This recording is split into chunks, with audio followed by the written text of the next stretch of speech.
Before we get started, allow me to make one thing very clear. The Lord of the Rings films are masterpieces, and I absolutely love them.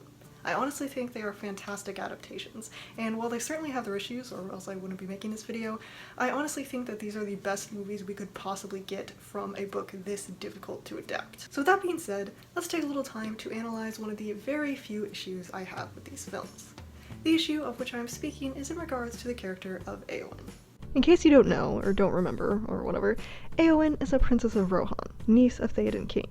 She won great renown for herself by disguising herself as a man in order to join in the Battle of Pelennor Fields, and ultimately slew the Witch King of Angmar. That was a big boost to the armies of men, and so she was partly responsible for the victory of that battle.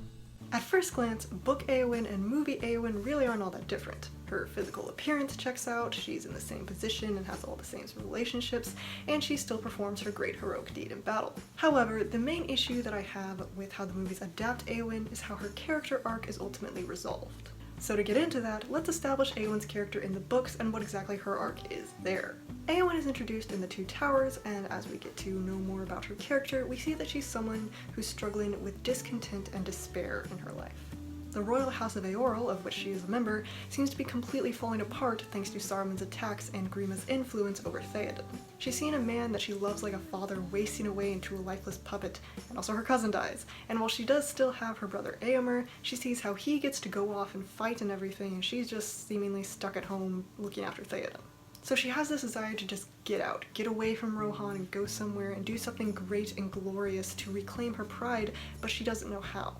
Then along comes Gandalf and the three amigos to help out, and Eowyn sees Aragorn for the first time. And he of course is this great wise heir of kings, and she is understandably immediately attracted to that. She starts to dream that he can take her away from all of this and she can finally have the glory that she's been dreaming of. So when Aragorn leaves to go to the Pass of the Dead, Eowyn begs to go with him, but he refuses, and so now she's done. She thinks he's gonna die and everyone's gonna die, and so she has no hope left, so she disguises herself as a man so that she can join the Rohirrim at the Battle of Pelennor Fields, with the intention of dying. That's when she kills the Witch King, and she does not die, but instead Aragorn heals her from the black breath of the Nazgul.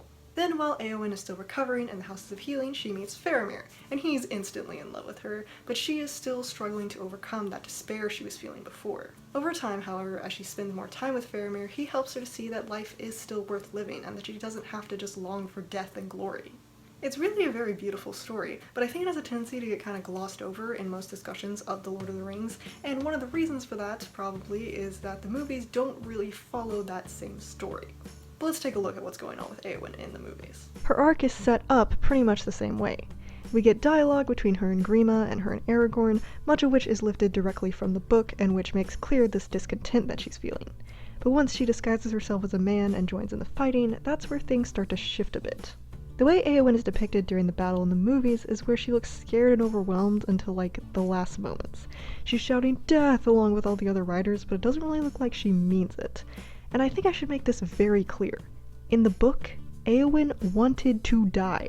She says so literally 3 different times. And going into the battle, she is utterly fearless. It does not matter what's facing her, she will stare down and not even flinch. Whereas in the movies, she's wide-eyed and terrified and looks like she's thinking crap, Eomer is right. But then she does indeed kill the Witch King, and don't get me wrong, this scene is awesome. I am no man. Then the movies make another change by having her be the one to speak with Theoden before he dies rather than Merry. And this is a change that I honestly have no problem with, it makes a lot of sense, and it's nice to have that closure for their relationship.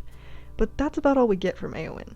In the extended edition, we see Eomer find her and Aragorn heal her, and then she and Faramir get one scene together, and then we see them together at Aragorn's coronation, so I guess we can infer from that they're gonna get married as they do in the book, but that's all. And this is where the issue really comes in.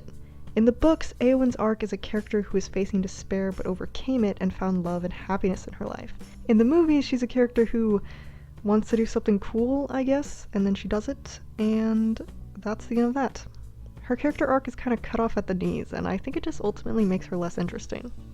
And now I suppose is as good a time as any to address certain criticisms that people have leveled towards Eowyn's character within the books. Because I've seen a lot of people claim that the direction her character goes is ultimately this misogynistic angle. Stay in the kitchen, woman, battles aren't for you, just stay with Faramir and be a good wife. First of all, none of these people seem to be acknowledging that Eowyn kind of addressed that angle herself during a conversation with Aragorn. All your words are but to say, you are a woman and your part is in the house. But when the men have died in battle and honor, you have leave to be burned in the house, for the men will need it no more. But I am of the house of Eorl and not a serving woman. I can ride and wield blade, and I do not fear either pain or death. And Faramir also has this to say. But I do not offer you my pity, for you are a lady high and valiant, and have yourself won renown that shall not be forgotten. And you are a lady beautiful, I deem, beyond even the words of the elven tongue to tell. The point of Eowyn's story isn't women shouldn't fight because women are women and they don't fight. The point is that no one should fight. Sometimes you have to fight for the things that are yours, but that's not what life or this story is really about. It's about needing to recognize the beauty in simple things, to have contentment with what you have. The war was over, but Eowyn wasn't able to move on until Faramir showed her hope and kindness, and she found happiness and fulfillment with the man that she loved. Was it a bit rushed? Maybe, but that's old-style romances for you. I think in the end it provides this beautiful picture of a person overcoming despair and finding joy again, and I think the movies just didn't really get that. But yeah, there concludes my analysis of one of the very few issues I have with the Lord of the Rings films. Obviously no shade is meant towards Miranda Otto here, I honestly think that she fits Eowyn very well. The issue is more in the writing, not in her performance. I still love these movies to pieces, and I'm sure there will be a time when I make a video where I just gush endlessly about them. But that's all I've got for now, so please share any thoughts that you might have on this. Thank you very much for watching, and I'll catch you next time. The Lord of the Rings films are absolute masterpieces. Not absolute masterpieces. At first glance, book movie Eowyn. Exactly. But yeah, therein concludes one